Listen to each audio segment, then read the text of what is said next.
If you got the message.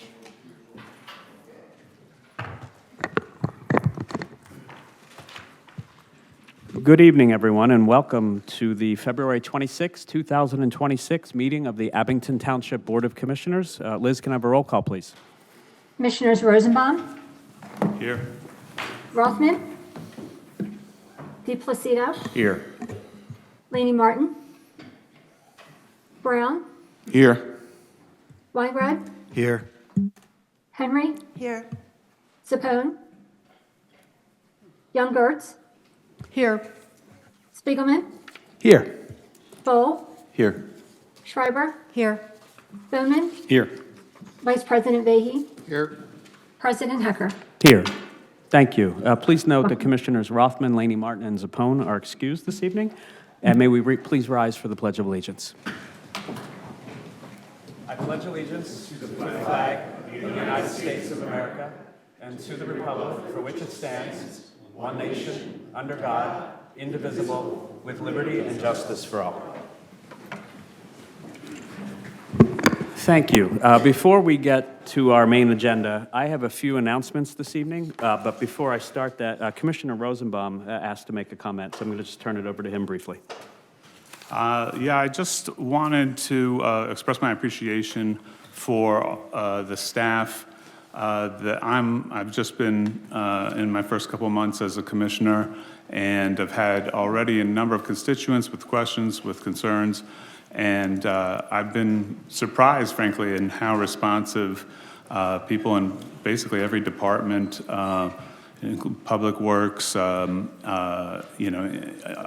even the parks, and Chris Porter, Deputy Chief of Police, has been a very important resource in terms of orienting me and allowing me to get back to my constituents.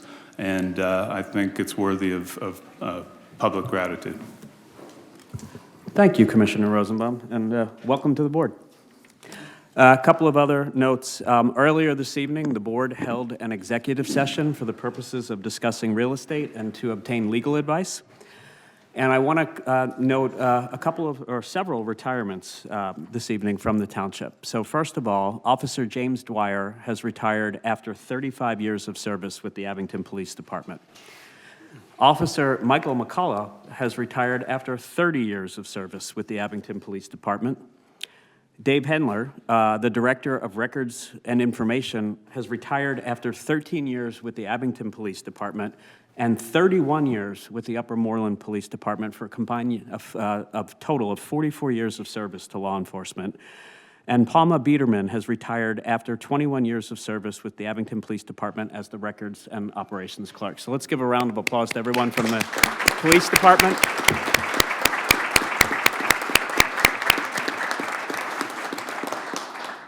We thank each of those individuals for their tremendous service to the township over the years, and we anticipate that Chief Malloy and the leadership team will be coming back to us to fill those positions in short order.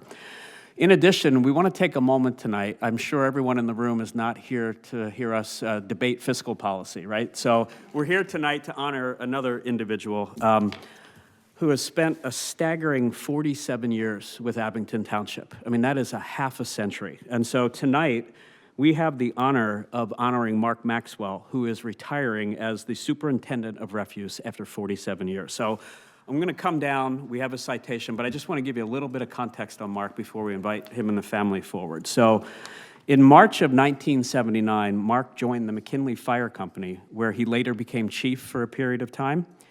In July of 1984, Mark started as a part-time refuse collector. In January of 1987, he started his full-time employment as a laborer in the Parks Department. And by 1989, Mark had made the move to the Refuse Department, where he defined his career over the next 37 years.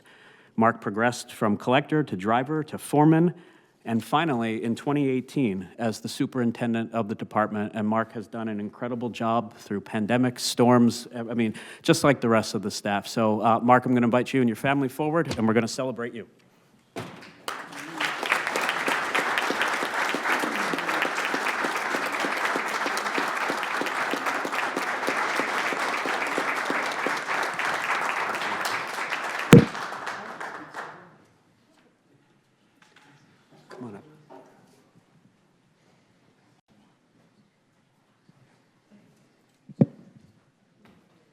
Congratulations, man. Thank you. Hi, Tom, nice to meet you. Nice to meet you. Thank you for coming. Come on out into the center, you're the star of the show. So, Mark, I'm going to read this citation, and then afterward, if you'd like to make a few comments, you're certainly welcome to, okay?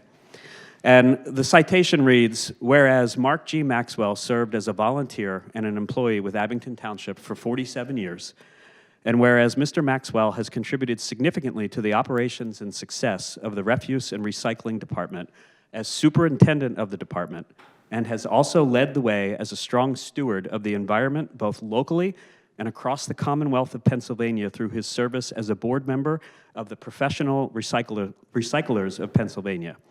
Whereas Mr. Maxwell consistently demonstrated dedication, professionalism, and an unwavering commitment to serving the residents and improving the quality of life in the Township of Abington, and whereas Mr. Maxwell's knowledge, leadership, and friendly demeanor have made him a valued colleague and a trusted resource to both staff and the community, and whereas the time has come for Mr. Maxwell to retire from his position and embark on a new chapter of life filled with well-earned rest, time with family, friends, and continued fulfillment.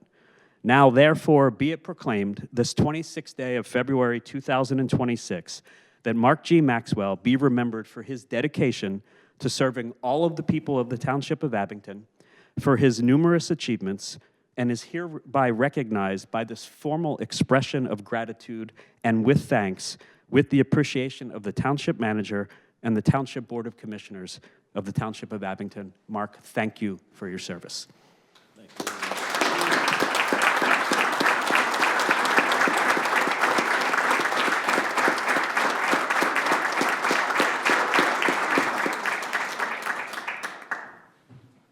Here you go, sir. Would you like? You don't have to, but I'm kind of putting it in your hands, I guess. So. Don't worry, Mike. I'm filtered tonight, Mike. I'm not unfiltered. I'll just be brief. But, 47 years went by pretty fast. Really did. I just want to thank the Board of Commissioners here tonight, previous board commissioners I work with. Obviously, quite a few commissioners. Thank you for your support, your patience. You know, it was an honor and a privilege to work here. Great people. I have some of my employers or employees and my bosses and my supervisors here and our administrative people and all the administrative people here tonight and in the past. And a shout out to the senior people. When I started in the refuse department in 1984, it was a very senior department, and they saw this skinny 21-year-old kid come in, and they're like, that kid's not going to make it. Yeah. And by the end of the month, they were saying, hey, you want to work with us? You want to work with us? And they're bribing me with sodas and tomato pie, and you know. So, but anyway, yeah, it was an honor and a privilege. Grew up here, proud member of the graduating class of 1980, Abington High School, and so I really appreciate this. And means a lot. So Thank you. Thank you. We have a great department, great people that work for us. We agree. Nobody does it better. Our recycling program is Best around. you get an A+ rating from the DEP, and there's 2,100 municipalities in the state, and we're the only ones that have achieved that. That's a big deal. And credit to my. Yes, I'm getting there. Anyway, hold on. My sister Leslie, my niece Caroline, my brother-in-law Harry. My daughter is not here tonight. She is a junior in the University of New Haven in Connecticut, nice. majoring in forensic science. She couldn't be here because she had a presentation to make at 6 o'clock tonight. Gotcha. New ways of extracting DNA. So, you know, she gets a pass. Yeah, fair enough. But, yeah, so. Mark. Again, thank you very much. Yeah. One more round Appreciate of applause it. for Mark.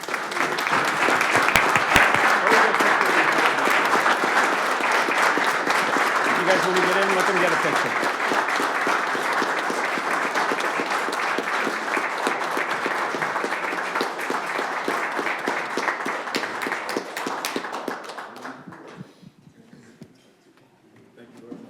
Mark, can you say that again in German?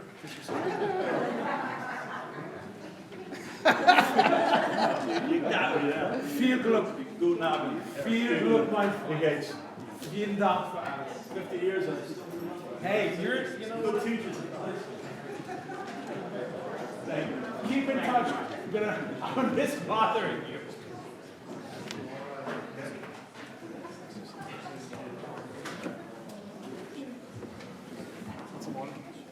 Oh, that's what I need.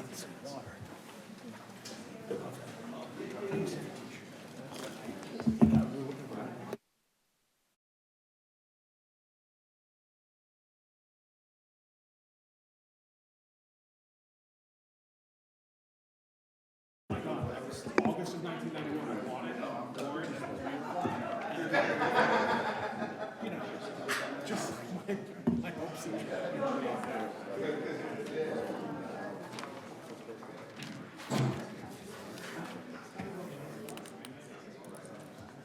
Okay.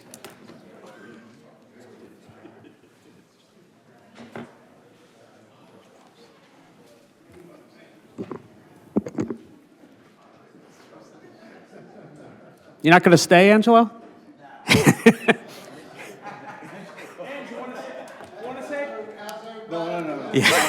Good to see you, Angelo, as always. there's a mic. You want to stay and say a couple words? We always like to know what you're thinking. All right. You as well. Thanks, Angelo. Well, sir. All right. We will get back to the agenda. And we will proceed now with public comment on the matters that the board will be voting on this evening. If anyone has comments on the agenda, please come forward. You can come forward.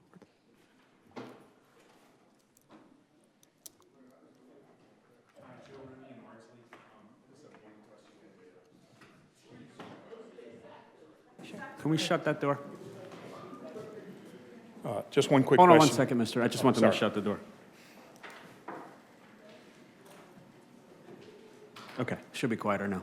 Joe Rooney in Ardsley, and I was going to, quick question on the tasers, but Mr. Jones left, just a real quick, and there's nobody here, maybe you could pass it on. Another outstanding job by Public Works in Ardsley. We had 10 inches of snow by 7 o'clock in the morning. They were already through, at least on Maple Avenue, and when I got done shoveling, I looked around and Ardsley was clear, so I'm assuming the rest of you guys, it's notable how incredible Yeah. they did, and that was, I didn't big know it was storm. going to be near that bad, so just to say that.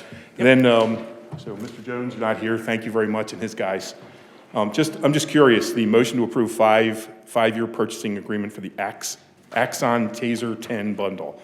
I assume an Axon Taser 10 is the equipment. Yes. Is that an upgrade, or is it a first buy? We can either address that now or during the, Lieutenant Blythe, if you all want I to have. answer the question, go ahead. Yeah, sure thing.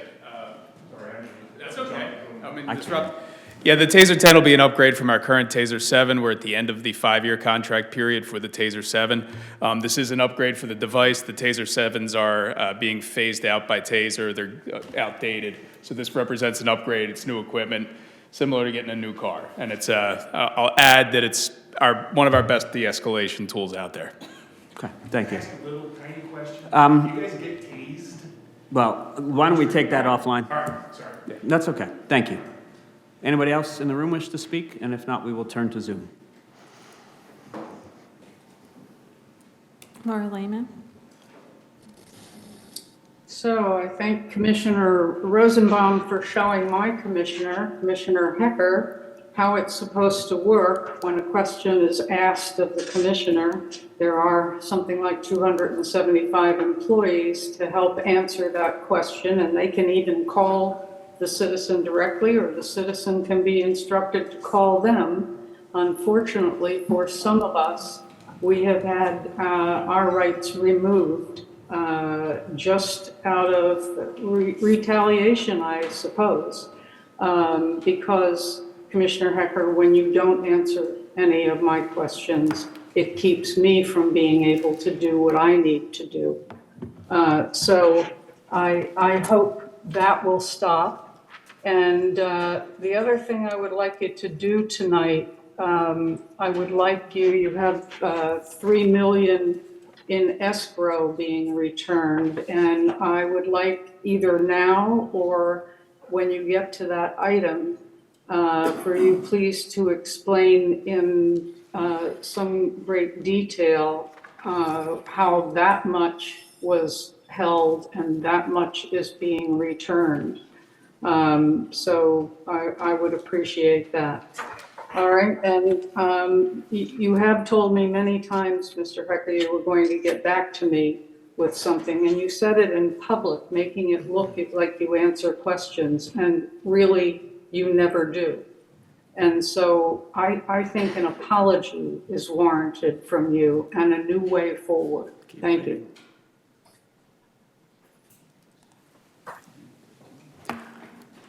We can bring on the next resident. Trish Gallagher.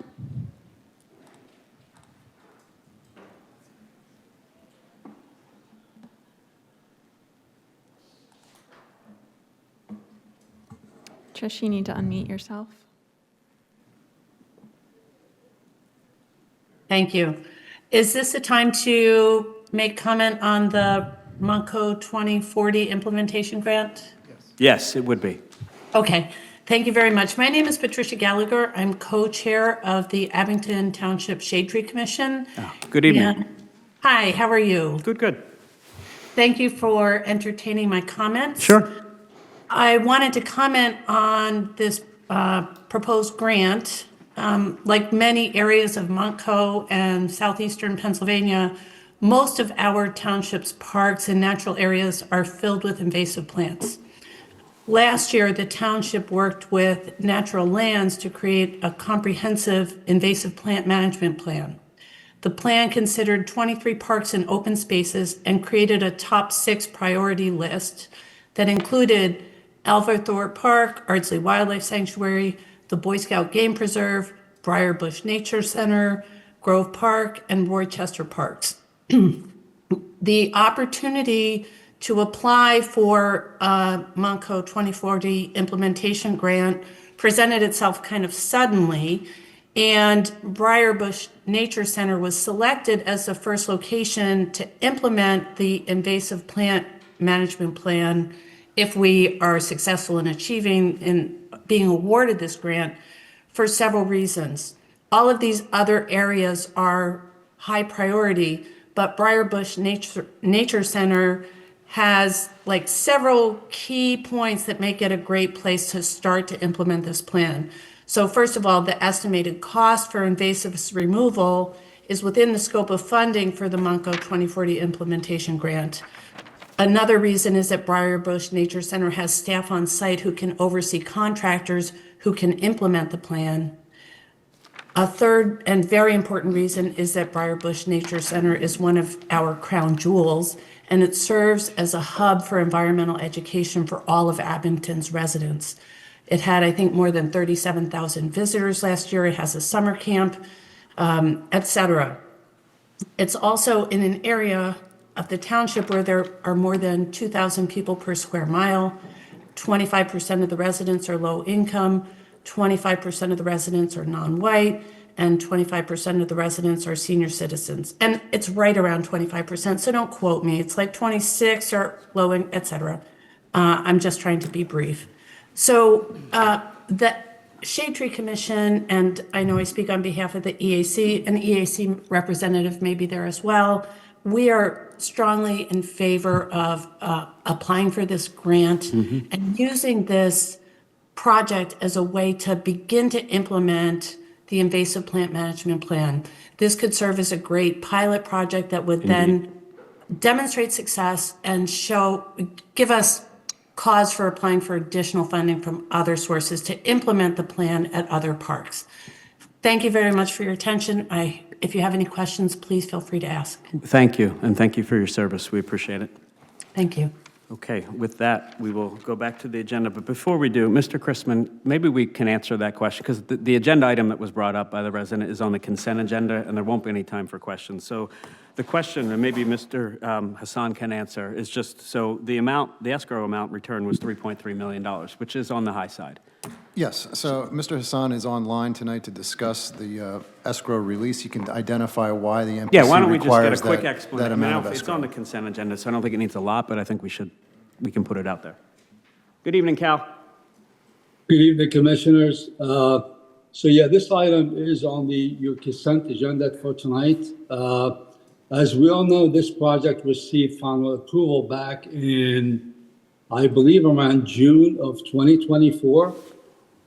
The applicant has now requested a single release on the escrow that they had posted as part of the requirement of the land development agreement. This escrow obviously was related to public improvements associated with the project. It has been more than a year since they started the project. Most of the improvements were completed. We have confirmed all the requested escrow in the field. Everything has been completed in accordance with the approval plan. Yes, the amount is large, but the applicant had posted, I believe, like $4,072,000 some dollars as part of the project. And the requested amount, which we all recommended that the Board of Commissioners approve tonight, has been completed in full per the approved plan. And we had confirmed it in the field. There is no question.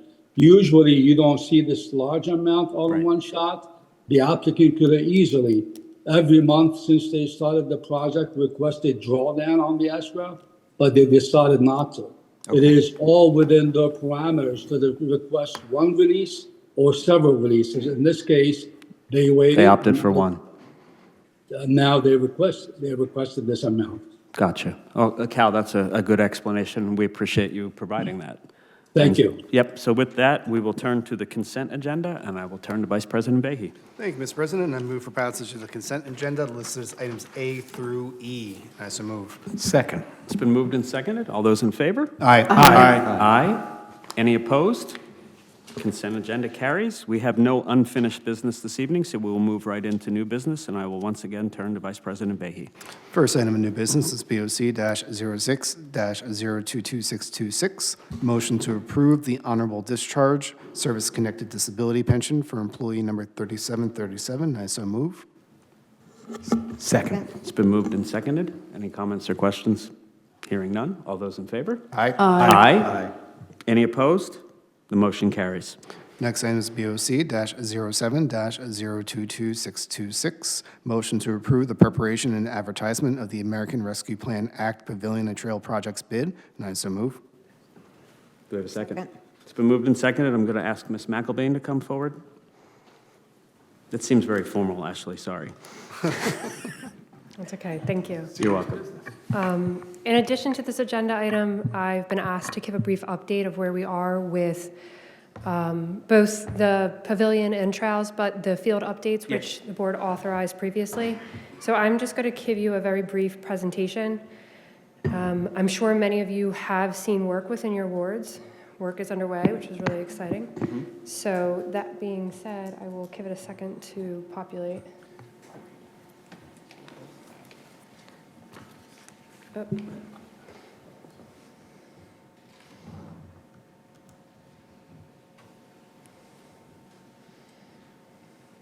Okay. So this is just a reminder of the allocations from the board. We had field renovations, pavilions, and trail improvements. Director Tholey and I had presented to you last year the proposed plans for the field renovations, knowing that the pavilions and trail improvements would be forthcoming this month.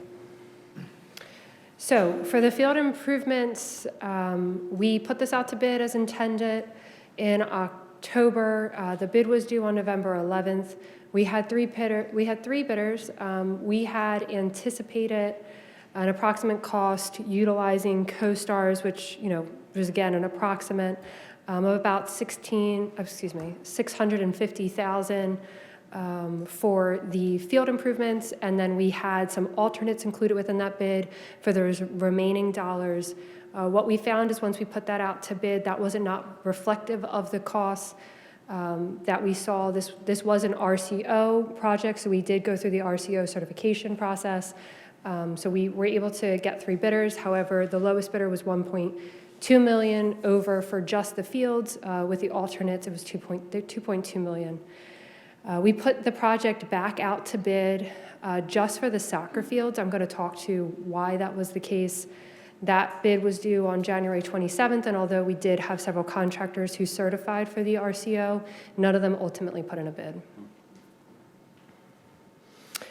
So we went back to understand what we could do, and this was what it looked like. And as you can see, it really wasn't the intent, I think, of the funding to have so much crossed out there.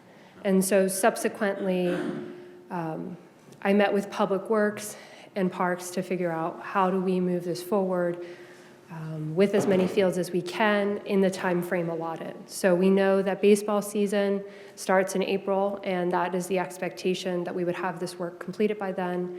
And how do we move forward with as many fields as possible? Public Works, they have been absolutely tremendous in working with the leagues, taking on work and identifying potential contractors that could do this work.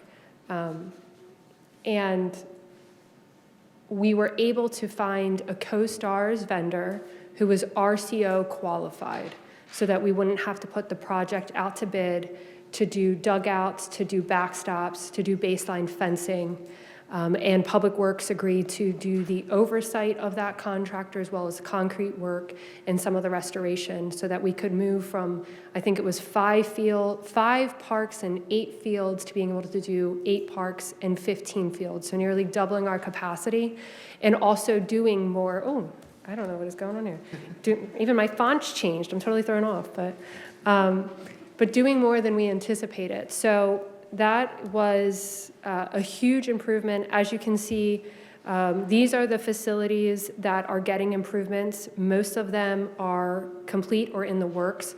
Roslyn required a variance because the dugouts were in the floodplain, and we received that about a week and a half ago, I want to say. And so that'll be the last park to begin to tackle. The work has been incredible because of the weather. I can't even believe we are where we are, given the amount of snow we have gotten and the allocation of resources that Public Works has had to dedicate. They are absolutely doing a fantastic job and trying their best to meet that April 1st deadline, which we are working on. Admittedly, the weather has thrown us curveballs, and those fields are saturated. So our general maintenance is already put off because of the weather, and now we've added this on top of it. So I can't give them enough credit. So we're doing backstop, dugouts, baseline fencing, benches, and bleachers.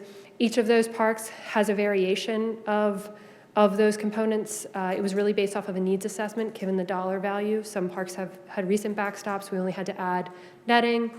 Some didn't need bleachers and benches, so we've been navigating that. What's important for the field improvements, however, is at this point our recommendation is that we do not proceed with the soccer fields. If we put it out to bid at this point, we aren't going to be able to get those installed in time. We've reached out to some of the contractors who are just saying it's just not a worthwhile contract for them, particularly with the funding obligations there.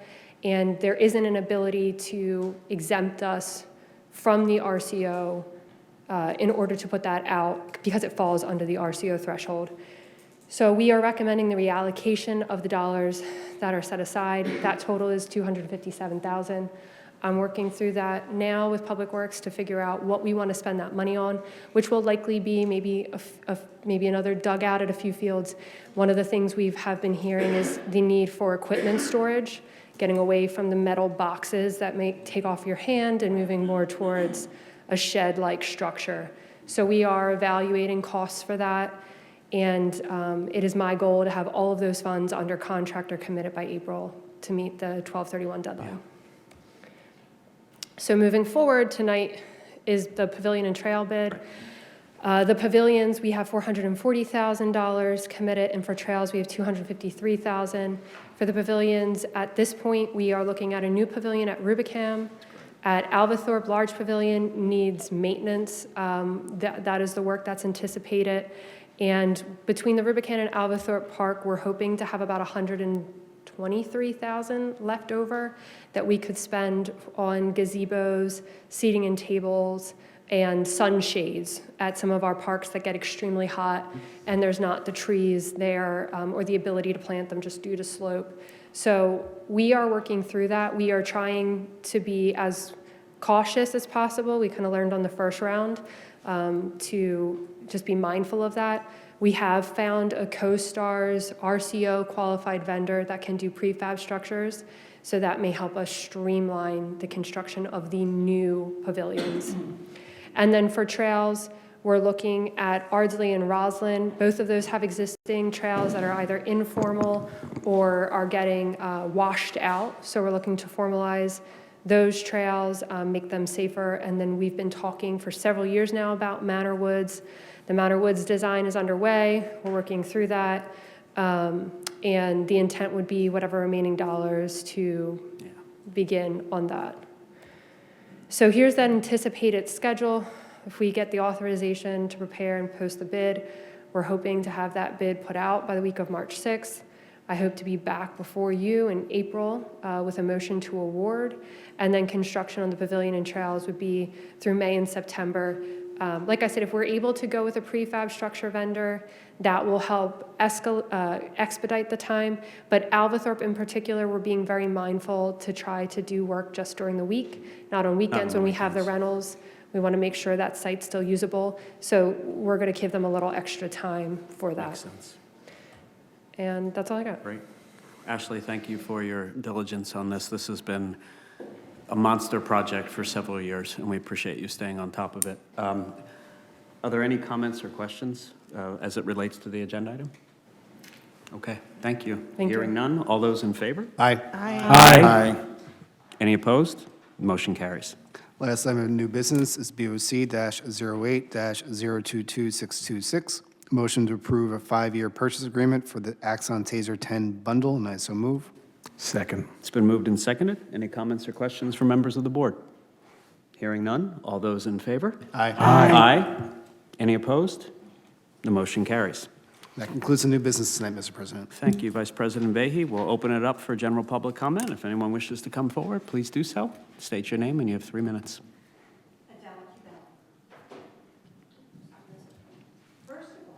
I have these bullet points.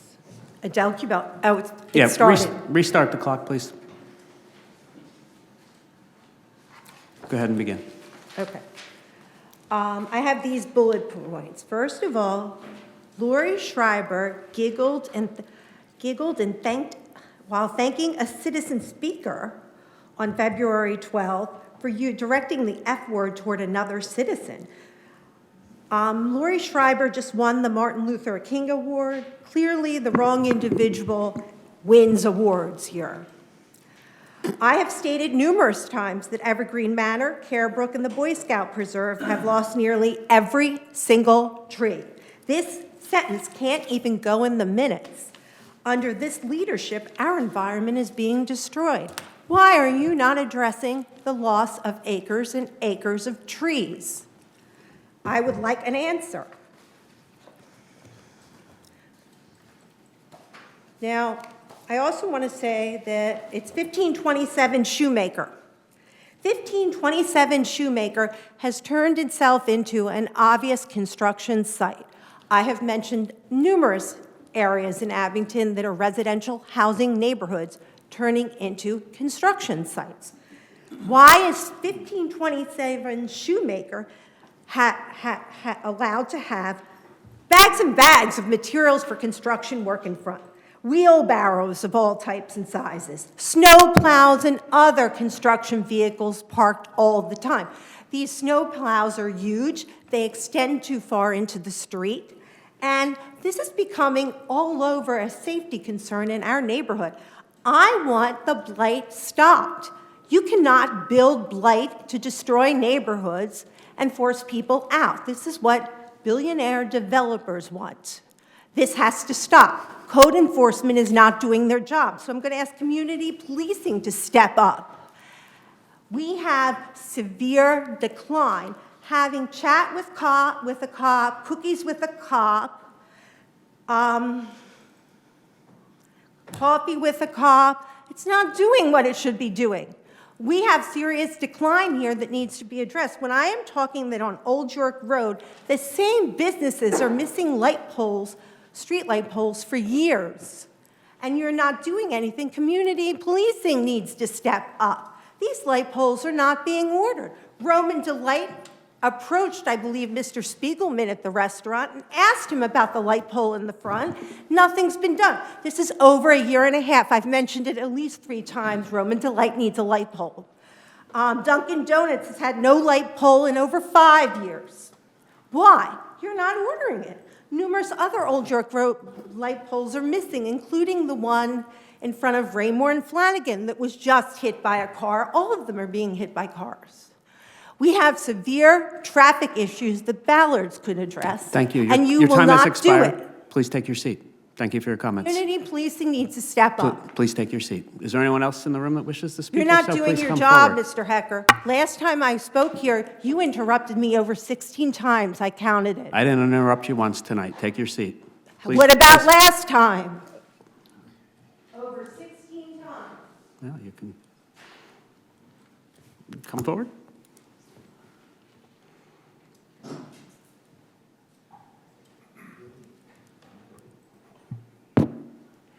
Joe Rooney from Ardsley. This is about the concerns of a student from Ardsley, actually, who was arrested for, a high school student arrested for child porn. I wrote this to Officer Gonkowski. It's shocking to me that an Abington High School student from Ardsley was arrested for child porn. How does it happen? I grew up on Maple Avenue in Ardsley and can't fathom this depravity. Reading through the APD press release about the arrest and the follow-on material, it's the title, Working Together to Keep Our Children Safe, I read items 5 and 6.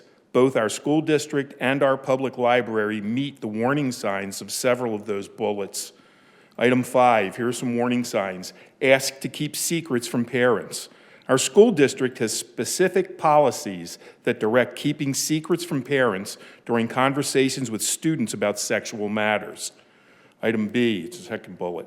Request personal information. The school district and the library, again, encourage staff to have private conversations with children about sexual material, and there's no official record kept, and important matters are hidden from parents. The third one, send gifts, other incentives in exchange for attention. Our library advertises to offer kids treats, Halloween candy, and parties to entice kids to attend sexually themed events with untrained staff. Item 6 recommends we report suspicious activity. Something warped that student's mind. He is a student in ASD whose policies meet several warning signs.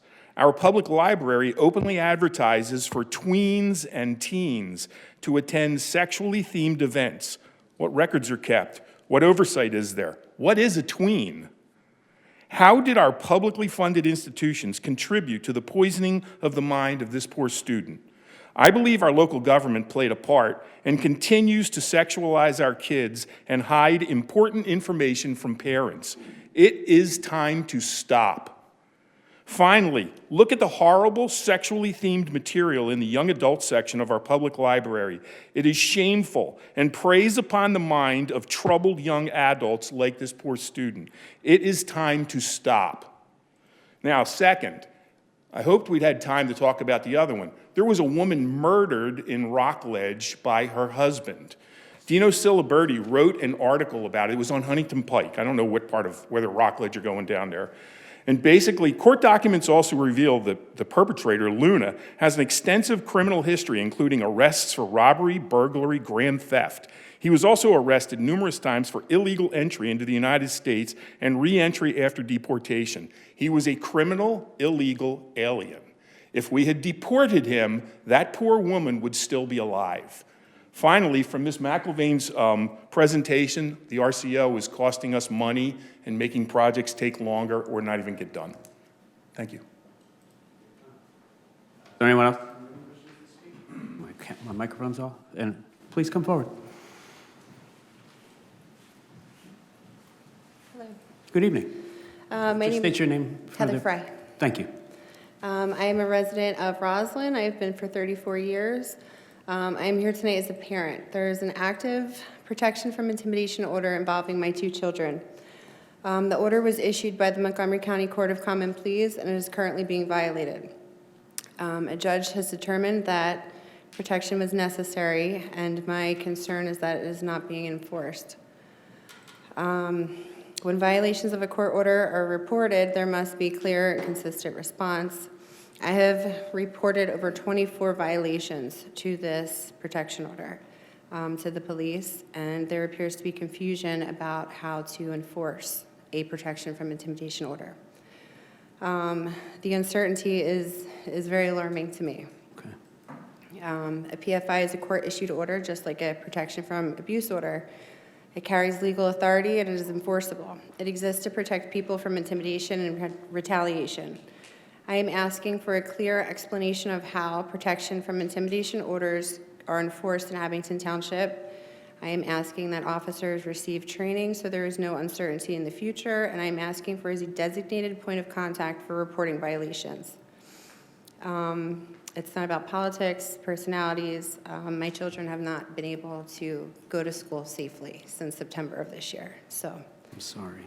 I'm just asking for accountability and some answers. Yes. Thank you. Thank you, and we will. Mr. Chrisman, let's make a note to follow up by tomorrow.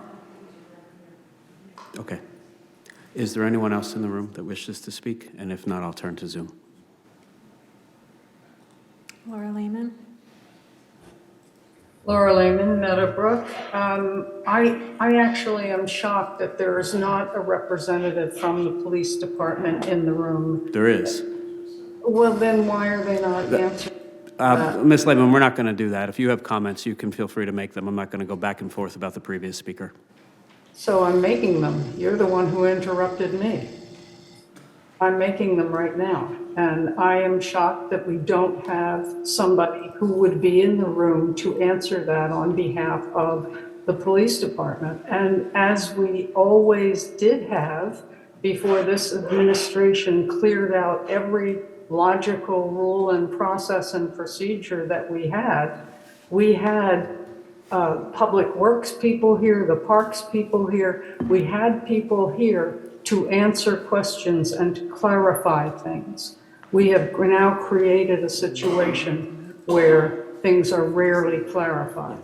So while I appreciate my question being addressed tonight, which is a rarity, but I am grateful for that, I would like to see that kind of response all the time for all the residents. So this is, I'm not sure why nobody seems to have to come to the meetings anymore. The microphone that you were holding when Mr. Maxwell was speaking, Mr. Maxwell was actually speaking into the microphone while you were clapping right next to it, and your clapping and the clapping behind you did not register. So I've asked you many times what kind of a technical app you're using to do that, and I've been told nothing, it's all normal. It's not normal. We are not hearing normally what happens at the meeting, and it's our right to be able to hear what's happening at the whole meeting. Unedited is how these meetings are supposed to be. So there were funds being discussed at the vacant property meeting that I guess were the funds, Mr. Spiegelman would know, that were collected from the various registrants of the vacant properties. And there was a suggestion that those funds be used to spruce up one of the blighted properties. Hell no. I absolutely cannot understand the mindset of rewarding people who blight their properties and don't keep them up. Those people need to have fines and punishments. And if they need help getting out of a property they can't afford to keep. and into a property they can afford. We cannot be literally giving money to friends who keep their properties blighted, and it has happened many, many times in this township. Okay, Ms. Lehman, please conclude your comments. Your time has expired. All right, thank you, I will. And the last thing I wanted to say is, with all the funds that you're finding, please find funds to fix Carebrook and the Boy Scout Preserve. It is a shame that they're still like that. Thank you. Thank you. And with that, we are adjourned. There's nobody else that has their hand up. So don't speak out.